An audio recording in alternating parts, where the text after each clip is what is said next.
Welcome back everybody to my channel. In this video, I'm going to be talking about the 5 most popular ways of being a real estate investor, right? And make sure you stay tuned to the entire video because at the end, I'm going to be giving a bonus strategy, a bonus way how you can become a real estate investor that very few people focus on and very people actually know is available.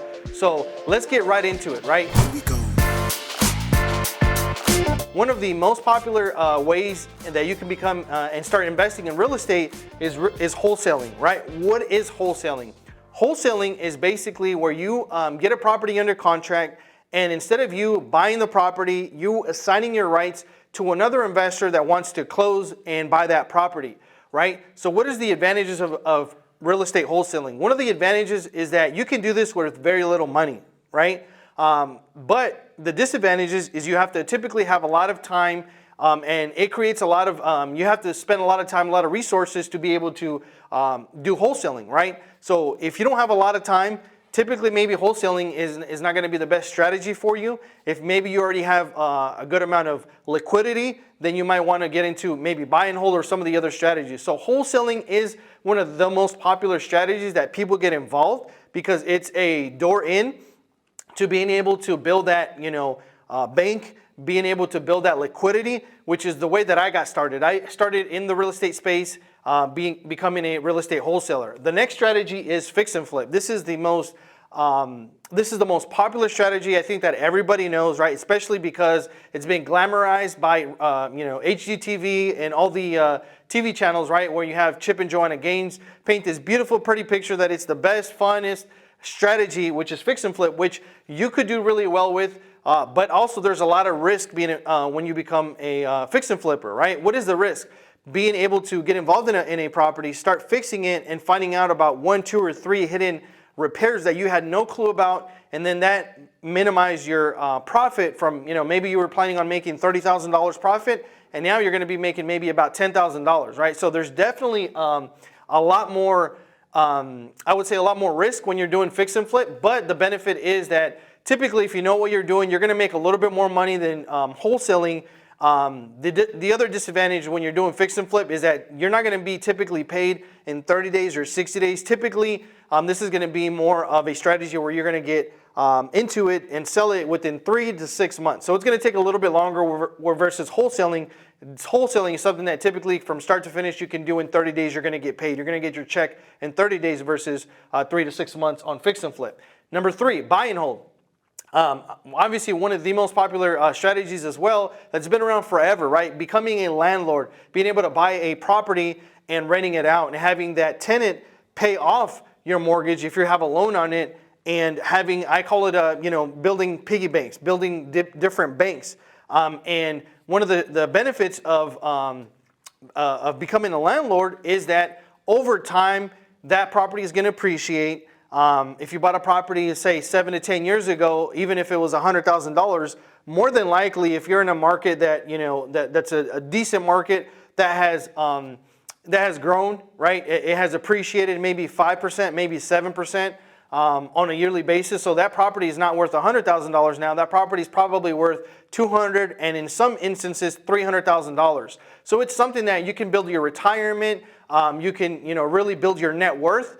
There's also tax advantages when you buy properties for buy and hold. The disadvantages is that you're going to be having very little money. Cash flow is the reason a lot of people get involved, but the cash flow tends to be pretty small, especially if you're starting with single family, right? Number 4, wholetail, or buying and putting on the MLS as is. Typically this strategy is used on a property that has all functional things, all the major components such as foundation, roof, HVAC, electrical, plumbing, all that is in good working order, but maybe it's just a little outdated, but it's functional, right? Especially if you're watching this video in this market, there's a shortage of inventory. So if you have a nice property, people are willing to pay pretty much retail value, even though that property is not updated. So this is an excellent strategy. If you find a good solid property that doesn't need a lot of repairs, maybe you just need to get a little bit of landscaping and cleaning up, maybe paint, just something very simple. The benefit of this strategy is you can buy a property and by the time you close, it could be 30 to 45 days. So it's fairly quick. Obviously, the downside, there's still risk because you're becoming an owner, you're buying the property, you're getting a loan, or you're either using your own cash. And obviously, when you close on a property, you're always going to have some risk, right? The fifth way that you can get involved is become a lender, right? There's a lot of people that we work with that have been able to find us through different platforms, different networks, different groups, trainings, or whatever the case may be, that end up saying, you know what? This all makes sense to me. I love, instead of putting my money on Wall Street, I'd rather put it in real assets, like something like real estate, and I'd rather be your lender. You know I have some money in the bank and they're giving me 0.5%, 1%. I'd rather work with you where you can give me 4, 5, 6, 7 times the return that I'm getting at my local bank. And they're able to do that. So it's a win-win situation, right? We always are looking for good private lenders, and those lenders are always looking for a way or a place to place their capital. So this is an excellent way where you're not going to be really involved. You're not going to have to deal with contractors. You're not going to have to deal with tenants. You're not going to have to deal with toilets. You're not going to have to deal with turnover. You just become a lender, and it's going to be a way that you're going to be able to do this, and it's going to be passive income. You're not really going to be involved, and you're just going to get your check every month or whatever the case may be.